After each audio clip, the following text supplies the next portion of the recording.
100 करोड़ की संपत्ति, आलीशान आश्रम, लग्जरी गाड़ियां और प्राइवेट आर्ट। ये ठाठ है हाथरस वाले भोले बाबा उर्फ सूरज पाल की। वही बाबा जिसके सत्संग में हुई भगदड़ में 121 लोगों ने अपनी जान गंवा दी। ये बाबा दावा करते हैं कि वो अपने भक्तों से कोई दान दक्षिणा या चढ़ावा नहीं लेता, इसके बावजूद वो करोड़ों का मालिक है। आइए उस वीडियो में जानते हैं बाबा की लग्जरी लाइफस्टाइल की पूरी कहानी। सफेद सूट बूट और महंगा चश्मा पहने भोले बाबा का मेन ठिकाना है मेनपुरी में। यहाँ उनका आलीशान आश्रम बना हुआ है। ये आश्रम 21 बीघा में फैला हुआ है। यहाँ 6 बड़े कमरे बाबा और उनकी पत्नी के लिए रिजर्व है। वहीं 6 कमरे कमेटी के सदस्य और सेवादारों के लिए बने हुए हैं। इसके अलावा बाबा के पास कानपुर, नोएडा, कासगंज समेत देश भर में करीब 25 आश्रम बाबा के बने हुए हैं। एक रिपोर्ट के मुताबिक बाबा के पास 100 करोड़ से ज्यादा के आश्रम और प्रॉपर्टी है।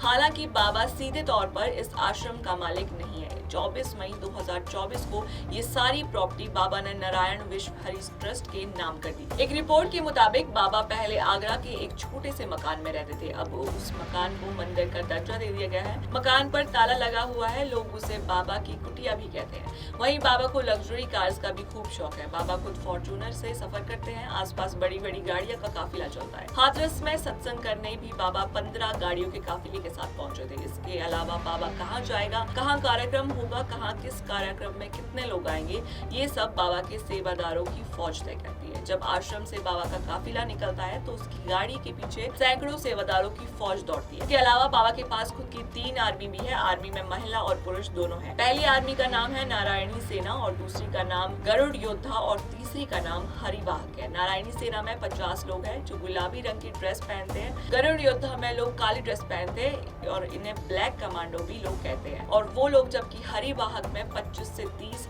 सिक्योरिटी गार्ड होते हैं। सबसे दिलचस्प बात यह है कि भोले बाबा दावा करता है कि वो अपने भक्तों से एक पैसा भी दान दक्षिणा नहीं लेता। इसके बावजूद शहर दर शहर बाबा का साम्राज्य फैला हुआ है। अब सवाल ये आता है कि बाबा के पास इतनी संपत्ति आखिर आई कहां? चलते चलते आपको बता देते हैं कि बाबा यूपी पुलिस में कांस्टेबल की नौकरी करता था।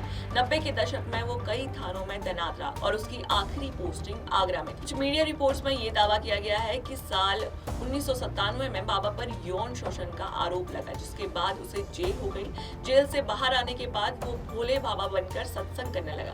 फिलहाल हाथरस की घटना के बाद वो बाबा फरार है। अब पुलिस उसे ढूंढने की कोशिश कर रही है। इस पूरी खबर पर आपकी जो भी राय है हमें कमेंट सेक्शन में जरूर बताइएगा। 100 करोड़ की संपत्ति, आलीशान आश्रम, लग्जरी गाड़ियां और प्राइवेट आर्ट। ये ठाठ है हाथरस वाले भोले बाबा उर्फ सूरज पाल की। वही बाबा जिसके सत्संग में हुई भगदड़ में 121 लोगों ने अपनी जान गंवा दी। ये बाबा दावा करते हैं कि वो अपने भक्तों से कोई दान दक्षिणा या चढ़ावा नहीं लेता, इसके बावजूद वो करोड़ों का मालिक है। आइए उस वीडियो में जानते हैं बाबा की लग्जरी लाइफस्टाइल की पूरी कहानी। सफेद सूट बूट और महंगा चश्मा पहने भोले बाबा का मेन ठिकाना है मेनपुरी में। यहाँ उनका आलीशान आश्रम बना हुआ है। ये आश्रम 21 बीघा में फैला हुआ है। यहाँ 6 बड़े कमरे बाबा और उनकी पत्नी के लिए रिजर्व है। वहीं 6 कमरे कमेटी के सदस्य और सेवादारों के लिए बने हुए हैं। इसके अलावा बाबा के पास कानपुर, नोएडा, कासगंज समेत देश भर में करीब 25 आश्रम बाबा के बने हुए हैं। एक रिपोर्ट के मुताबिक बाबा के पास 100 करोड़ से ज्यादा के आश्रम और प्रॉपर्टी है।